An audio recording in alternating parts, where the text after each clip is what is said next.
18 তারিখ আমাদের যশস্বী প্রধানমন্ত্রী আসছেন, হ্যাঁ, সেই জন্য আমরা সিঙ্গুরে কিছু পোস্টার মারছি কুড়িগাছি রেল স্টেশনের দাবিতে।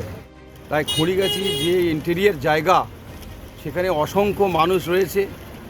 তো সেখানের যোগাযোগের ব্যবস্থা এত অনুন্নত, সেখানকার মহিলারা মানে মানে টেকার 2-4টে টেকার আছে বিলাসপুরের ঘাটে, টেকার না পেলে হেঁটে হেঁটে বাজারে আসে। আজকে যদি রেল লাইন হয়, যোগাযোগ ব্যবস্থা হলে ওই সব মানুষগুলোর কথা কেউ ভাবে না। তো তাহলে তাদের অনেক ডেভেলপ হবে, যার জন্যেই আমরা আন্দোলনটা করছি।